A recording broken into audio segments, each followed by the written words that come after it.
Bismillahirrahmanirrahim. Assalamualaikum warahmatullahi wabarakatuh. Eh, Segala puji bagi Allah yang telah memberikan kita nikmat iman, nikmat sehat, sehingga kita dapat berkumpul bersama, walau raga tak berjumpa, insya Allah ruh tetap bersama gitu ya, dalam rangka watawasau bil haq, dalam rangka taat kepada Allah gitu ya. Di sini bukan saya paling benar, tapi kita di sini sama-sama saling belajar dan mengingatkan diri sendiri yang mungkin sedang lemah iman gitu ya. Masih ngelanjutin bahasan materi yang kemarin tentang bahaya putur. Kemarin kan baru sampai yang kedua ya. Nah sekarang adalah yang ketiga. Yang ketiga apa sih namanya?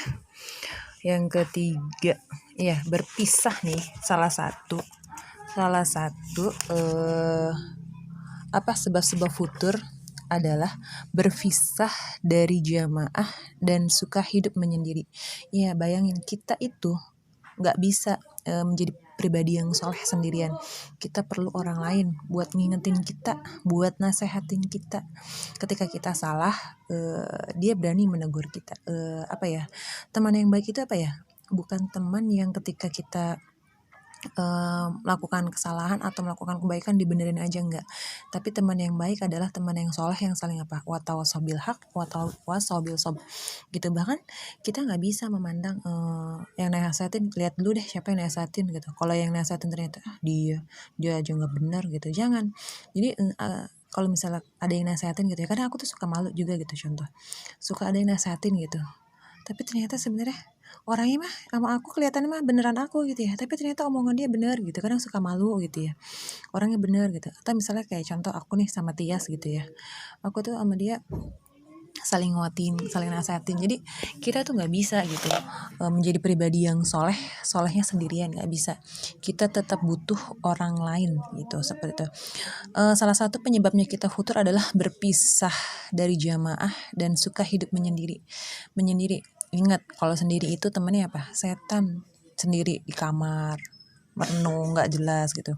Kata Allah gini, dan berpeganglah kamu semua kepada tali agama Allah dan janganlah kamu bercerai-berai. Bayangin kalau kita ibaratnya mau ngebangun masjid sendiri, bisa nggak bisa. Terus misalnya mau contoh lah ya, kalau orang Islam kan dianjurkan untuk menikah ya, itu kan buat ngebangun rumah tangga gitu. Kalau bayangin kalau misalnya udah aku nggak mau nikah, aku mah mau itu aja, kayak rahib-rahib gitu, seperti rahib-rahib Yahudi, seperti para pendeta Nasrani. Nggak bisa kayak gitu. Kita tetap harus berpegang teguh kepada tali agama Allah, tapi kita juga jangan berpecah belah gitu. Kayak misalnya gini, aku mah mau nyunah Rasul yang ini aja, itu mah enggak gitu, enggak. Atau misalnya dia mah beda sama aku, dia bukan jamaah aku, enggak. Selama gitu mereka masih Islamnya menjalankan Al-Quran dan Sunnah Rasulullah, dia tetap saudara kita gitu. Tetaplah dengan berjamaah dan waspadalah dengan perpecahan. Jadi jangan sampai seperti yang pernah aku bilang, kita tuh disibukkan dengan masalah furu'iyah, masalah usul fikih gitu ya. Tapi kita nggak, yaudah gini, oh dia mah sholatnya aneh kayak gitu, oh dia mah sholatnya nggak pakai kunut, dia mah nggak usah kayak gitu. Jadi kita harus mengedepankan persatuan gitu. Sesungguhnya nih, setan itu lebih dekat dengan satu orang daripada dengan dua orang. Iyalah, kalau satu orang masih gampang digoda kan ya. Tapi kalau misalnya berdua masih ada teman yang ngingetin, jangan mau itu gitu. Dan barang siapa yang menginginkan keindahan surga, hendaklah tetap dengan berjamaah gitu. Jadi gini, ada prinsip gini ya, eh, ada prinsip gini. Keputusan yang diambil berjamaah bersama itu lebih baik daripada keputusan yang diambil sendiri. Bisa dibayangin kan, kalau misalnya kita nggak ada jamaahnya gitu ya, nggak ada yang ngingetin kita, nggak ada yang ngingetin kebaikan sama kita, bisa jadi apa kita gitu, karena kita nggak bisa kembali lagi soleh sendiri gitu. Yang keempat nih, tidak mengingat kematian dan hari akhir kecuali sedikit gitu. Dunia mah ibaratnya harusnya dia apa ya, apa sih kata Rasulullah gini, dulu saya telah melarang kalian untuk berziarah kubur, maka sekarang ziarah kuburlah. Sesungguhnya ziarah kubur itu menjadikan zuhud di dunia dan mengingat akhirat. Iya gitu. Apa sih namanya, Ini teh abis sholat jadinya empong. Jadi kata Rasul karena kenapa dulu sama Rasulullah tuh dilarang gitu untuk ziarah kubur, karena dulu mereka tuh selalu meratapin gitu, boleh sih kalau ada saudara kerabat yang meninggal boleh nangis, tapi jangan pernah berlebihan gitu, karena sekarang apa namanya, sungguhnya ziarah kubur itu menjadikan zuhud gitu ya, zuhud di dunia dan mengingat akhirat gitu. Jadi bayangin ketika kita selalu sibuk dengan dunia terus sampai kita lupa gitu. Kita bakal suatu hari akan kembali kok gitu. Jadi kita nggak tahu kapan kematian kita datang gitu. Bisa jadi hari ini, bisa jadi detik ini, bisa jadi beberapa menit lagi. Kita nggak ada yang tahu gitu. Jadi dengan kita mengingat kematian nih, hari akhirat, kita bakalan ketika kita futur nggak semangat buat beribadah, nggak semangat berbuat baik, nggak nggak semangat melakukan hal-hal yang positif, inget kita tuh bakal kembali gitu ya. Bahkan kalau yang dalam kubur bilang ya apa, aduh pengen balik lagi ke dunia nih, pengen sholat, pengen ngaji, pengen tilawah, seperti itu. Jadi tidak ke terus yang kelima adalah lalai dalam melaksanakan amal-amal harian. Nah, kata Rasul apa? Aku menyukai amal ibadah yang sedikit tapi istiqomah, nggak apa-apa. Misalnya sehari 1 lembar, sehari 2 rakaat duha, sehari 2 rakaat tahajud, sehari misalnya amal sehari 1.000 misalnya.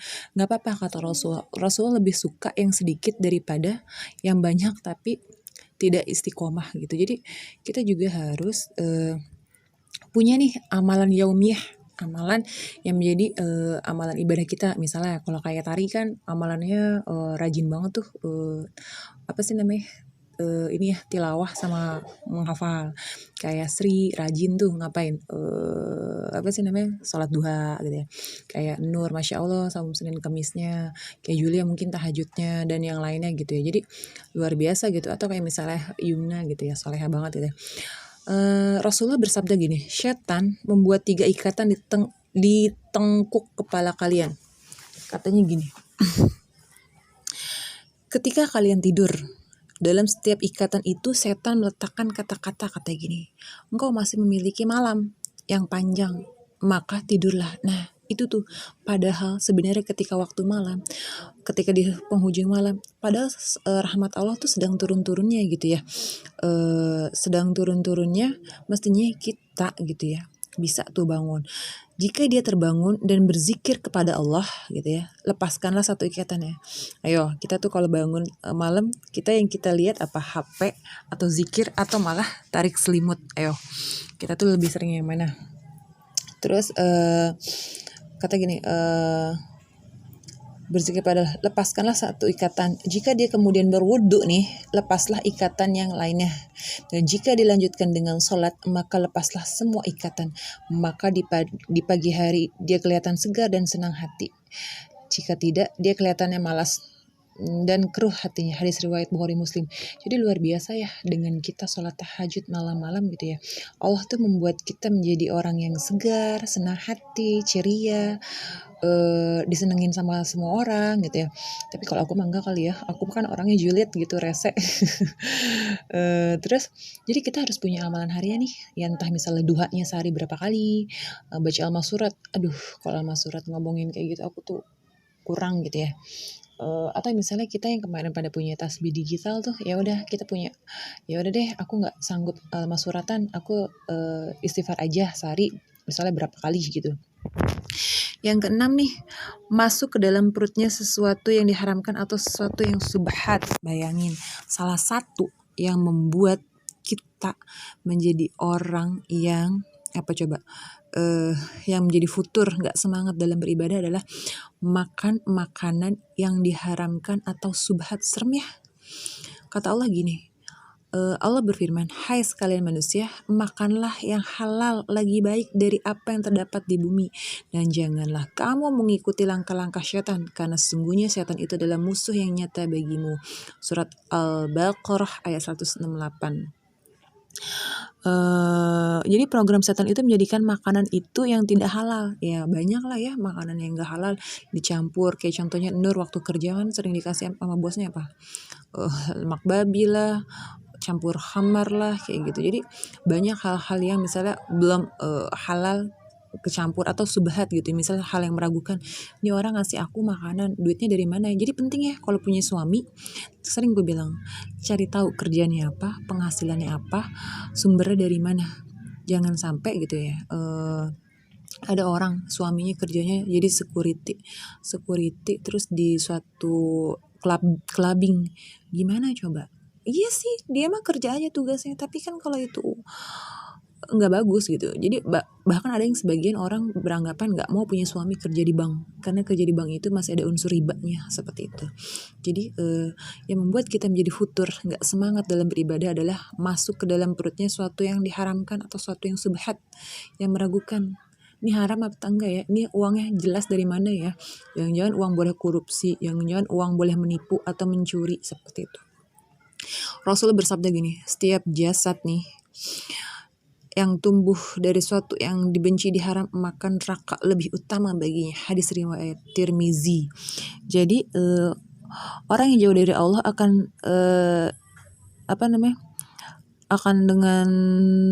akan makan gitu ya dengan setan gitu. Jadi kata Rasulullah, setiap jasad yang tumbuh dari suatu yang dibenci haram, maka neraka lebih utama baginya gitu.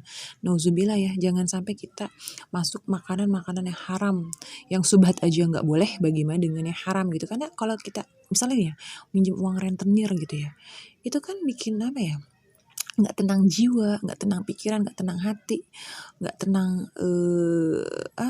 nggak tenang lah hidupnya, nggak bahagia gitu ya, karena bawaannya was-was, cemas gitu. Iya sih, hidup mewah tapi uang boleh kredit, kartu kredit ya. Buat apa coba? Mendingan kita hidup sederhana tapi itu berkah, terus halal dan thoyyib, itu luar biasa, beda rasanya, nikmat. Seperti itu. Yang ketujuh adalah seorang yang hanya terfokus pada satu sisi saja dalam masalah agama. Allah berfirman gini, hai orang yang beriman, masuklah kamu ke dalam Islam secara keseluruhan, dan janganlah kamu turut langkah setan, sungguh setan musuh-musuh nyata bagimu.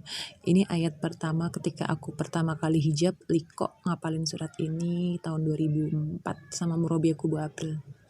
Ini ayat yang pertama kali aku hafal gitu ya. Ya ayyuhallazina amanu kullu fisil mikafah wala tatabi'u khutwatin syaiton innahu aduwwun mubin. Hai orang yang beriman, masuklah kamu ke dalam Islam secara keseluruhan, dan janganlah kamu turuti langkah setan, sungguh ya musuh nyata bagi kamu. Jadi kalau misalnya kita berislam ya, jangan separuh-separuh gini, gua mah maunya ini aja, gua mau yang itu aja. Jangan jalani suatu ibadah dan melupakan ibadah yang lainnya. Misalnya gini, aku mau sholat aja tapi nggak mau puasa gitu. Aku maunya zakat aja tapi aku nggak mau sholat, seperti itu. Jadi jangan fokus sama satu ibadah yang lain. Gini, kita tuh ibaratnya di dunia banyak menanam, udah berbuat baik aja. Perkara nanti ketika kita berbuat baik dibalas sama orang yang kita baikin itu bonus, enggak juga, ya udah itu menjadi amal ibadah kita gitu. Jadi jangan pernah melakukan sesuatu bukan karena Allah gitu ya. Jadi hanya terfokus pada satu sisi saja dalam masalah agama. Yang ke-8 adalah setan itu musuh nyata. Jadi jangan sampai kita cuman fokus udah mau ibadah ini aja gitu. Kalau bisa dikerjakan semua sedikit tapi istiqomah gitu ya. Melupakan sunatullah dalam alam semesta dan kehidupan ini. Ya, jadi jangan sampai gini ya, saking semangatnya beribadah dia melupakan sunatullah dalam alam semesta dan kehidupan ini. Contohnya gini, jangan cinta dunia mulu tapi lupa sama akhirat. Atau misalnya kayak Robiatul Adawiyah, dia ibadah mulu sampai rambutnya sampai tangannya diikat biar supaya qiyamul lail, itu nggak bagus gitu ya kan. Atau misalnya seperti yang pernah ada tuh kisah sahabat Rasulullah, ya Rasulullah, saya nggak mau nikah, kata ya Rasulullah, saya mau puasa terus, ya Rasulullah saya mau sholat tahajud terus. Kata Rasulullah gini, aku menikah dan aku punya istri. Terus kata Rasulullah, aku juga punya aku sholat tahajud dan aku juga tidur, dan aku berpuasa dan aku berbuka. Jadi kita harus jalan sesuai sunatullahnya gitu. Jangan mentang-mentang lagi semangat ibadah mulu, ketika lagi nggak semangat males banget gitu ya, jangan gitu juga. Itu tadi yang ke-8. Sebenarnya masih ada banyak ya. Mungkin dilanjutin pekan depan aja kali ya. Mudah-mudahan materi ini bermanfaat buat teman-teman. Kurang lebihnya mohon maaf. Assalamualaikum warahmatullahi wabarakatuh. Pertanyaan selanjutnya bisa ditanyakan di WhatsApp grup ya. Laliko, Assalamualaikum warahmatullahi wabarakatuh.